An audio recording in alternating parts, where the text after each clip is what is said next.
कि ये केस जो है नाबालिग का है और ये केस पॉक्सो बनेगा और वो बात सच हो गई 1 महीने के बाद। देखिए बहुत बड़े साजिश को बेनकाब किया गया और इसमें अब देखना है कि एक एक आदमी को कोई बच ना पाए और इस केस को नजीर बनाना चाहिए सुप्रीम कोर्ट। और मुझे क्या पता पंडित जी को उन्होंने अंधेरे में रखा हो। आप सिर्फ एक आंख देखने पर किसी को हीरोइन बना दे रहे हैं, बहुत गलत है। अब उस कलाकार आप आंख से कौन सी फिल्म बनती है? अब उस जो नेता जो है सीपीएम का नेता, उसकी भी जांच होनी चाहिए। वो किस मकसद से टेलीग्राम वो करवाए प्रेस कॉन्फ्रेंस, और सवाल भी अगर आप देखेंगे बड़ा सिलेक्टिव सवाल पूछे गए और कहीं ना कहीं मुझे लगता है लेकर के लड़के को और उनसे पुलिस रिमांड मांगी जानी चाहिए।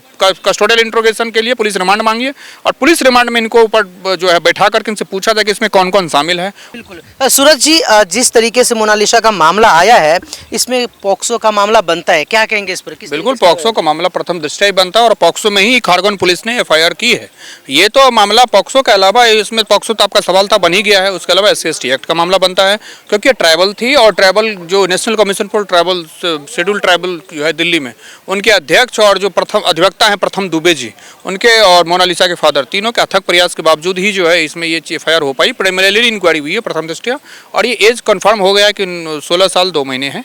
उसके बाद जो एफआईआर हुई है और इसमें अब सरकारी दस्तावेज जो है जो भी, क्योंकि केरल में रजिस्ट्रार के सामने जो पेश किया गया है पेपर, तो वो पेपर कहीं ना कहीं फर्जी है और उस शादी को भी निरस्त करने की प्रक्रिया चालू है क्योंकि धारा 4 जो है वो स्पेशल मैरिज एक्ट 1954 कहता है कि आपकी जो मिनिमम उम्र होनी चाहिए 18 साल होनी चाहिए लड़की के लिए और लड़के के लिए 21 साल। तो यानी इस क्लॉज में आप फिट नहीं बैठ रहे हैं, तो मुझे ऐसा लगता है कि कार्रवाई होनी ही होनी है और इस पर 467, 468, 471 बनेगा ही बनेगा। और इसके अलावा और ये देखना पड़ेगा कि जो आपके दर्शकों को मैं बता दूं कि इसमें जैसे कि छांगुड़ बाबा से लेकर तमाम धर्मांतरण के एंगल हैं, तो इसलिए जो इनके मोबाइल CDR लोकेशन निकालनी चाहिए इस लड़के का जो इसमें आरोपी है और आरोपी के मोबाइल नंबर के अलावा उसके पास फाइनेंशियल ट्रेल देखना पड़ेगा कि पैसे का लेन देन क्या है नहीं है। अगर कोई पैसे का लेन देन है तो इसमें PMLA की धाराएं भी बनेंगी क्योंकि कहीं ना कहीं मनी लॉन्ड्रिंग का भी एंगल मुझे लग रहा है क्योंकि बड़े पैमाने पर मैं शुरू से आपके ही चैनल पे मैं शर्मा जी को बोला था, मनोज शर्मा जी को, कि भाई देखिए ये केस जो है नाबालिग का है और ये केस पॉक्सो बनेगा और वो बात सच हो गई 1 महीने के बाद और आज ये केस कल रजिस्टर्ड हुआ है और आज इस पर तफ्तीश जारी है और इसकी मुश्किलें बढ़ गई है आरोपी की। अब ये गिरफ्तार होगा और जो धाराएं लगी हैं उसमें जमानत मिल पाना प्रथम दृष्टया बड़ा मुश्किल है। अंतरिम जमानत के लिए वहाँ अपने कंसर्न कोर्ट, चूंकि एक जजमेंट है सुप्रीम कोर्ट का Priya Indoria versus state of Karnataka, तो वो कहता है कि जैसे वो वहाँ का रहने वाला है तो वहाँ पे गिरफ्तार वो एंटीसिपेटरी बेल फाइल करते हैं, कुछ मिलने वाला है नहीं। इस बीच में मुझे लगता है कि तत्परता दिखाते हुए MP पुलिस जो है वो गिरफ्तार कर लेगी और उसकी जो एंटीसिपेटरी बेल है वो इन्फेक्शस होकर के कस्टोडियल इंट्रोगेशन होगा। लेकिन जिस तरीके से पॉक्सो एक्ट की बात हो रही है, जिस तरीके से फर्जी डॉक्यूमेंट की बात हो रही है, उम्र कम की बात हो रही है, तो ये अकेला फरहान तो ये सब नहीं कर सकता है? नहीं, बिल्कुल अकेला फरहान कर ही नहीं सकता और इसमें मैं तो कह ही रहा हूँ कि आप फरहान के अलावा इसमें बहुत सारे लोग हैं। वो उसी से पता चलेगा कि ये पूरा टाइमलाइन देखी जाएगी जब से फरहान ने इसको डेट करना शुरू किया सारा कुछ, और शादी के टाइमलाइन फरहान किससे क्या बात कर रहा है, किससे क्या चैटिंग, सारी चैटिंग निकाली जाएगी, फाइनेंशियल ट्रेल निकाला जाएगा, पैसे का लेन देन कहाँ कैसा हुआ। क्योंकि जिस तरीके से बागपत का रहने वाला आदमी मुंबई में काम करता है और वो केरल सुदूर दक्षिण जाकर के शादी करता है MP के एक बंजारन लड़की से, तो मुझे ऐसा प्रथम दृष्टया तब भी लगा था कि ये कहीं ना कहीं लव जिहाद और बड़ा एक प्रोपेगेंडा सेट करने की बात की जा रही है और वो करके, और अब जो है इसमें national commission for schedule tribe ने बहुत ही तत्परता दिखाते हुए अब प्रारंभिक जांच में ये कह दिया और उन्होंने ही कहा कि FIR करो और FIR हुई है और MP की खारगोन पुलिस बहुत सक्षम पुलिस है, उस पर उनको कस्टडी में लेकर के लड़के को और उनसे पुलिस रिमांड मांगी जानी चाहिए। कस्टोडियल इंट्रोगेशन के लिए पुलिस रिमांड मांगिए और पुलिस रिमांड में इनको ऊपर जो है बैठा करके इनसे पूछा जाए कि इसमें कौन कौन शामिल है और जो संलिप्त पाए जाए उनको भी इस 120B में जो है क्रिमिनल कॉन्स्पिरेसी में अंदर किया जाए और उनकी भी संलिप्तता देखी जाए उन्होंने किस तरीके से, चाहे पैसे। अब उस जो नेता जो है CPM का नेता, उसकी भी जांच होनी चाहिए। जब आप लड़की माइनर थी तो आपने आश्रय किया, क्योंकि एज पर कानून किसी अपराधी को प्रश्रय देना, रहने का भी हार्बरिंग का ऑफेंस बनता है, तो वो मैं मानता हूँ कि उस नेता को भी जेल में के अंदर जो है उसको कम से कम बुलाने करके और उसकी जो संलिप्तता है वो देख करके उसको भी गिरफ्तारी करके उसको अंदर लाना चाहिए। क्योंकि इसमें बहुत बड़ा नेक्सस PFI का, popular front of India, CPM का सीनियर लीडर है वो है।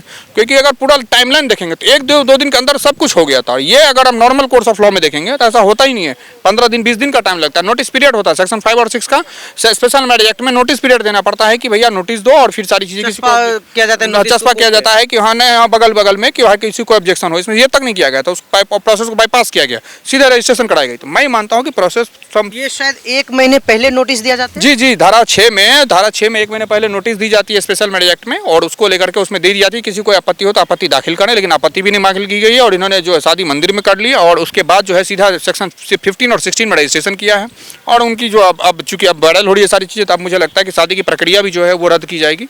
और यहाँ पे चालाकी से ये काम किया गया कि अगर कोर्ट में जाके रजिस्ट्रेशन कराया जाता, पहले 1 महीने का नोटिस होता तो शायद पहले ही रोक दिया जाता। पहले रोक दिया जाता और पहले रोक दिया जाता उनके पिताजी आपत्ति फाइल करते, इसलिए उन्होंने क्या किया, क्योंकि स्पेशल मर्जी दोनों बात करता है, इसकी भी और ये करता है कि अगर आपकी शादी कहीं और हो गई है तो सीधे रजिस्ट्रेशन, तो उनकी रजिस्ट्रेशन हुई है और इसलिए सेक्शन 15-16 को उन्होंने बाईपास किया प्रोसेस को। और जो भी की गई है, जो अब इनको मिल गया सर्टिफिकेट, अब तो ये भी जांच होनी चाहिए सर्टिफाई कॉपी लगा करके कि जो पेपर दिए गए वो पेपर किसके द्वारा दी गई, क्योंकि मोनालिसा नाबालिग हो गई। अब फरहान के अलावा कौन कौन शामिल है ये तो बताएं। बहुत बहुत हमको लगता है कि इसमें बहुत बड़ा एंगल छुपा है, जो कि जांच के बाद ये चीज़ निकल के आएगी कि क्या क्या प्रोसेस है और कौन कौन इन्वॉल्वमेंट है। और एक एक आदमी का फाइनेंशियल ट्रेल निकाला जाना चाहिए कि फाइनेंशियल ट्रेल कैसे कैसे बन रहा है, कौन कौन किसकी संलिप्तता किस लेवल की कहाँ तक है। लेकिन मंदिर में शादी की गई है, इंटर रिलीजन शादी होती है, लड़का मुसलमान होता है, लड़की हिंदू होती है, तो मंदिर में जो पंडित जी शादी कराते हैं वो ऐसे इंटर रिलीजन शादी करा देते हैं? नहीं, बिल्कुल नहीं कराना चाहिए, पंडित जी को बचना चाहिए। और ये इसी बात को लेकर के दिल्ली के अंदर वो अभी सुप्रीम कोर्ट में कल भी सुनवाई हो रही है 9 जज बेंच की, इसेंशियल रिलीजन और प्रैक्टिस का जो है कौन किसका क्या क्या है। तो इसमें एक मंदिर में एक मुस्लिम का प्रवेश करना क्या है नहीं है, क्योंकि मामला ये सब्जुडिस है, इस पे मैं शादी करा देते हैं। वही शादी करा, पंडित जी की भी है और मुझे क्या पता पंडित जी को उन्होंने अंधेरे में रखा हो, ये भी हो सकता है कि पंडित जी अंधेरे में रहे हों। तो बहुत सारे एंगल है, हर एंगल से जांच होने की जरूरत है। देखिए होता क्या मैं बताऊं, ललिता कुमारी की जजमेंट है, ललिता कुमारी वर्सेस गवर्नमेंट ऑफ यूपी 2014 को, उसमें ये बताया कि एफआईआर जो एक प्राइमरली एक इन्फॉर्मेशन होती है, उसके बाद जैसे जैसे इन्वेस्टिगेशन कंप्लीट बढ़ती है उसमें बहुत सारे फैक्ट्स आते हैं, सेक्शन ऐड होते हैं, जो अभी धाराएं हैं जोड़ी नहीं, यही धाराएं रहे, धाराएं बहुत सारी बढ़ेंगी, बहुत सारे सबूत आएंगे। अभी देखिए ना, फाइनेंशियल ट्रेल आएगा, सीडीआर आएगी, को लोकेशन आएगी और दूसरे लोग जो शामिल हैं उनके फाइनेंशियल ट्रेल निकाले जाएंगे। तो ये केस ये खुल गया है केस, ये बहुत अथक प्रयास और धन्यवाद वो सभी लोग पात्र है जो इस केस के लिए शुरू से मेहनत कर रहे थे, चाहे वो प्रथम दुबे अधिवक्ता प्रथम दुबे जी हों, मिश्रा जी हो, सरोज मिश्रा जी, चाहे उनके फादर जो है मोनालिसा के वो हूँ। लेकिन मैं मानता हूँ कि बड़ा पर्दाफाश हुआ और ये केरला 3.3 वो कह ही रहा था वही हुआ ही है। देखिए बहुत बड़े साजिश को बेनकाब किया गया और इसमें अब देखना है कि एक एक आदमी को कोई बच ना पाए और इस केस को नज़ीर बनाना चाहिए सुप्रीम कोर्ट। लेकिन बहुत सारे केस हाईलाइट होता है, मुद्दा हाईलाइटेड होता है, देश में टीवी पे भी चर्चाएं होती है, न्यूज़ में भी आता है, लेकिन कुछ ही समय में मामला दब जाता है और फिर नई कहानी शुरू हो जाती है। नहीं, इस मामले में इसलिए भी नहीं होगा कि national commission for scheduled tribe जो है NCST वो सीधा जो है इसमें इन्वॉल्व है, उन्हीं के कहने पे एफआईआर हुई है। तो ये मामला इतना आसानी से दबने वाला है नहीं और वो मॉनिटरी कर रहे हैं हर चीज़ को, वो टाइम टू टाइम इसमें बहुत लोग अधिवक्ता जो प्रथम दुबे जी हैं वो time to time status report लगाएंगे, सारा कुछ करेंगे कोर्ट के अंदर। तो ये मामला इतना जल्दी दबेगा नहीं। अब क्या पहले भी कई चीज़ें हो चुकी हैं, बिल्कुल आपका क्वेश्चन वाजिब है, लेकिन इस बार ये केस हमको लगता है फाइनलिटी की तरफ जाएगा और ये एक नज़ीर बनना चाहिए केस की धर्मांतरण लव जिहाद के एंगल में लोग बहुत मासूम फंस जाते हैं। यही दिल्ली के अंदर श्रेया वाडेकर थी, एक लड़के के चक्कर में पड़ी और वहाँ से पुणे से यहाँ दिल्ली आ गई।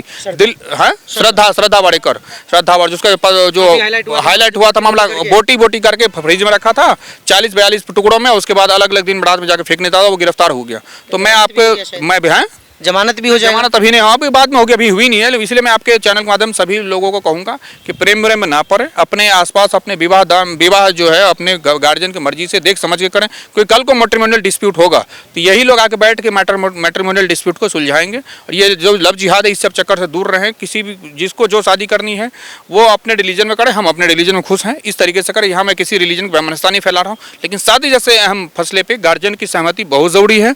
चाहे किसी भी रिलीजन का आदमी अपने गार्जियन अपने रिलीजन में करे तो ज़्यादा बेहतर है। ये दिखावे के चक्कर में उससे कर लिया नहीं है, ये सारा करामत बॉलीवुड का है, बॉलीवुड नहीं सारा रहता फैला रखा है।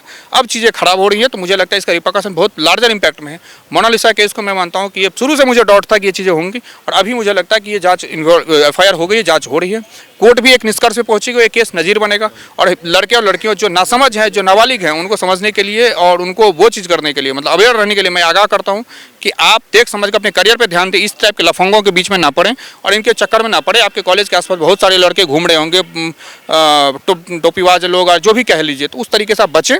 किसी की फुल टाइम जॉब यही है, वो आप कई लोगों को फंसाता है, कई लोगों को बेचता है। बहुत सारे दिल्ली के अंतर्गत कार्रवाई आदि पता चला, लव जिहाद में फंसा लिया, बेच दिया कहीं पे किसी संगठन में, मिडिल ईस्ट में सप्लाई करो। तो इस तरह से बचें आप गार्जियन को सब कुछ बता के रखें, सारा कुछ करें। जब भी पहले करियर ध्यान दें, करियर के बाद शादी विवाह होती रहेगी, करते रहिएगा। एक खास बात जो निकल के आ रही है, जिस तरीके से शादी के इमीडिएट बाद से प्रेस कॉन्फ्रेंस कर करके मोनालिसा की तरफ से तमाम तरह के बयान आए, चाहे वो राधा कृष्ण पे हो या चाहे अपने माँ बाप के बारे में कहा गया हो या डायरेक्टर सरोज मिश्रा के बारे में कहा गया हो, तो आपको लगता है क्या प्रेशर में या फिर ब्लैकमेल करके मोनालिसा के साथ शादी की गई और प्रेशर में उससे बयान दिलवाया जा रहा हो? जिस तरीके से शादी से लेकर के लड़की को उसके घर वाले से दूर किया गया, सारी चीज़ें थी, तो मुझे तो पहले दिन से लग रहा था कि सनोज मिश्रा पे ये नैरेटिव हिंदू को टारगेट करके किया गया। आप गौर करिए, ध्यान से देखेंगे, केरला जो है वो समझिए कि सीरिया हो चुका है। सारे आईएसआई से लेके सारे आतंकी वही है। केरला तो सबसे ज्यादा लिटरेसी लिटरेसी का तर्क, आप भारत में लिटरेसी का माना की है कि आप अपना नाम पता अंग्रेजी में लिख लें, हिंदी में लिख, ये लिटरेसी। तो इसमें अगर कर ले तो कौन सा तीर मार लिया आपने। दूसरी बात ये, तो सारे आतंकी घटनाएं भी तो केरला से ही हो रही है। बहुत से नेता है हमारे देश में, बहुत ज्यादा पढ़ना लिखना भी घातक हो जाता है। डॉक्टर जो वो था अल्फला यूनिवर्सिटी वाला, पूरा यूनिवर्सिटी मेडिकल का, देखिए अपने आपको बम बनाए घूम रहे हैं, तो पढ़ना लिखना भी तो मुआफत है। बहुत ज़्यादा पढ़ने लिखने से भी बहुत ज़्यादा बेवकूफ़ लोग बनते हैं। और दूसरी बात दिक्कत क्या है जो आप कह रहे हैं, तो जितने लोग हैं, अब किसका मकसद कब याद आ जाए, बड़ा सवाल मकसद का है।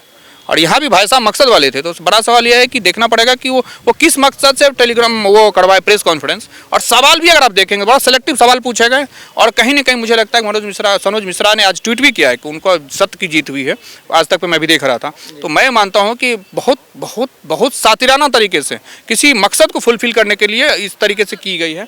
मैं मानता हूँ कि मकसद इनका जो है फेल हुआ है, और बेनकाब हुए हैं। जैसे झांगुड़ बाबा बेनकाब हुए, तो ये भी बेनकाब हुए हैं। और ये लड़का जब कस्टोडियल इंट्रोगेशन होगा तो बहुत कुछ उगलेगा। अभी तो ये कल एफआईआर हुई है, देखते हैं कि इसमें बहुत सारी चीज़ें अपडेट होगा जो हम आपको टाइम टू टाइम बताया करेंगे।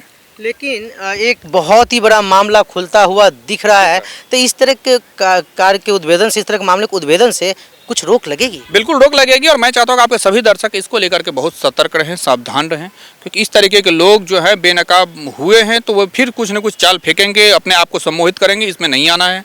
सबको ध्यान रखना है कि अपने करियर पे ध्यान देना है और आसपास के लोगों पे नज़र रखनी है, कौन कैसा है क्या कर रहा नहीं है। क्योंकि बहुत सारे जो है वो, जैसे बहुत सारे कुछ चीज़ें घटनाएं घटी हैं दिल्ली के अंदर, बहुत सारे सिंडिकेट काम कर रहे हैं। तो आपको अवेयर रहना चाहिए चीज़ों को लेकर के, कौन अपहरण का है, कौन क्या चीज़ है, ह्यूमन ऑर्गन है, कौन किसका मकसद कब याद है, कम अपने आप को उड़ा ले, अपने तो उड़े 10-15 लोगों को और उड़ा ले। तो बहुत बहुत वह चीज़ें, और इस घटना का प्रभाव पड़ेगा, लोग अवेयर होंगे।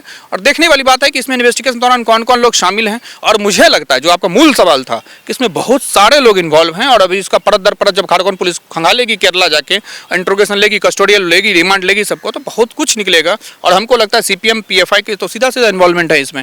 तो इसमें बहुत, जब ये पीएफआई है, सीपीएम है, तो पैसे का इन्वॉल्वमेंट 100% है। अब वो जांच की बात है, आज निकले खबर, कल निकले, जल्दी से जल्दी इस बात को भी हम आपको अपडेट करेंगे कि क्या क्या निकल रहा है। फिर आप सनोज मिश्रा जी को भी आप इनोसेंट मानते हैं, जिस तरीके से मोनालिसा आरोप लगा रही थी? बिल्कुल आरोप तो वो तो, जो अगर आप पूरा छेड़छाड़ के गंभीर आरोप, बिल्कुल गंभीर, बहुत गलत आरोप थे उसके ऊपर। तरीके से छूना, जिस व्यक्ति ने आपको आपके क्या औकात थी, आप सिर्फ एक बंजारा लड़की थी और वो आप मोह बेचने थी, वहां से लेकर आपको बोलने तक 2 लाइन, बस आपकी आंखें अच्छी थी। मिश्रा जी की भी यहाँ गलती में मानूंगा, सनोज मिश्रा के साथ सब गलती है।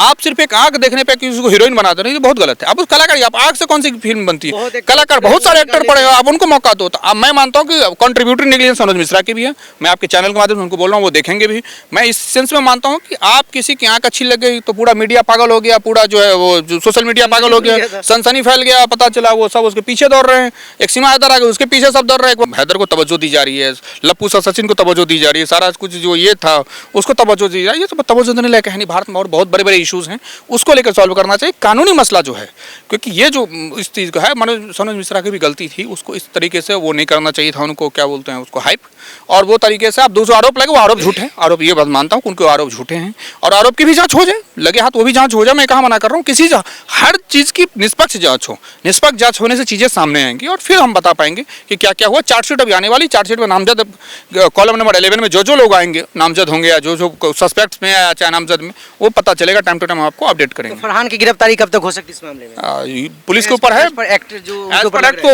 इमीडिएटली होनी चाहिए, आज कल परसों कभी भी हो जाए। और किस पे अभी नहीं बिल्कुल घूम रहे हैं, नहीं देखिए, हर पुलिस स्टेशन के अंदर में एक आउट स्टेशन की एक विंग होती है, वो उनका काम होता है। जो बाहर के अपराधी है, जो बाहर प्रदेश में है, उनके खिलाफ उनको गिरफ्तार करके लाने की वो टीम रवाना हो चुकी होगी। क्योंकि मैं खारगोन पुलिस के डायरेक्ट टच में तो हूँ नहीं, लेकिन गिरफ्तार हो चुकी होगी और कर रहे होंगे, प्रयास कर रहे होंगे। लेकिन कानूनी आपको वो लेना ही पड़ेगा। और एक टेक्निकल ग्राउंड फंसेगा अभी, जैसा कि पवन खेरा वाले में भी फंसा था कि पवन खेरा की पत्नी का आधार कार्ड दिल्ली का, अब वो तेलंगाना हाईकोर्ट में अप्रोच किए। तेलंगाना हाईकोर्ट में मेंटेलिटी पे क्वेश्चन, मेरा जुरिडिक्शन कैसे बनता है। ये फरहान में भी आएगा, हमारा फरहान भी है इंग्लैंड, वहाँ पे केरला में लगा नहीं सकता बिल, लगाने को लगा दे, लेकिन फिर केरला हाईकोर्ट भी यही पूछेगा, यूपी में लगाना पड़ेगा। फिर मुंबई में अगर आधार कार्ड में अगर मुंबई है तो वहाँ होना चाहिए। तो आधार कार्ड अब देखना पड़ेगा, आधार कार्ड पे कहाँ का एड्रेस, पहले जुरिडिक्शन तो तय करें।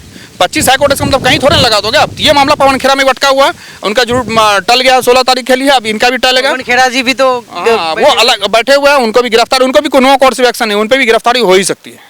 तो ये मान लीजिए चलिए दोनों गिरफ्तारी होनी ही है, चाहे इनकी हो चाहे इनकी हो, होनी है। कस्टोडियल इंट्रोगेशन इस केस में, पवन खेरा का तो नहीं पता, लेकिन इस केस में कस्टोडियल इंट्रोगेशन बहुत ज़्यादा जरूरी है। ये दिखाना पड़ेगा। क्या मोनालिसा पर भी कोई कार्रवाई हो सकती है इसमें? बिल्कुल। अभी चूंकि जिसमें 16 साल की है तो इसमें नाबालिग इनको माना गया, लेकिन अब देखना पड़ेगा कि इस पूरे जांच में अगर कुछ ऐसा आता है, जैसे कि मैं बताऊं एमपी के धार डिस्ट्रिक्ट में भी हुआ है, परसों की बात है, कल हाँ परसों, उसमें एक पति को ही पत्नी ने ड्रामा का डकैती ड्रामा कर दिया, मारेगी, पता चला पत्नी गिरफ्तार हुई है। तो ऐसा भी हो सकता है, मैं मोनालिसा को बेकसूर नहीं कहूंगा।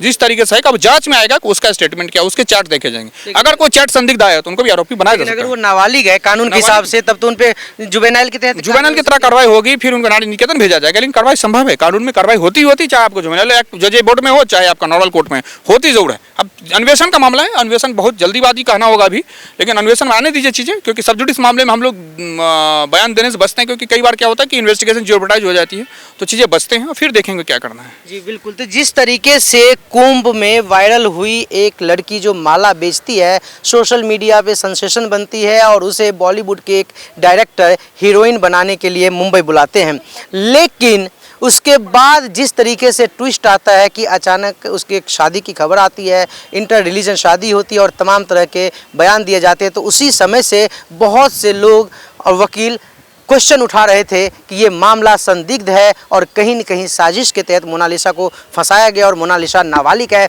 उनके पिता की तरफ से भी कहा जा रहा था कि उनकी बेटी से शादी के बाद सही से मिलने भी नहीं दिया गया। तो इन तमाम तरह के मामला में एक उद्भेदन होता हुआ दिख रहा है और जिस तरीके से ये आरोप लग रहा है कि मोनालिसा नाबालिग है और उसे बहला फुसला करके शादी की गई थी, इस मामले में जो मोनालिसा के साथ शादी करने वाले फरहान हैं उनके ऊपर सख्त से सख्त कार्रवाई हो सकती है। पॉक्सो एक्ट की तहत, SC/ST एक्ट की तहत आपने कानूनी पहलू इसका जाना। फिलहाल अब तक इतना ही। कैमरा पर्सन सिया के साथ Vinod Kumar, A to Z news, Delhi.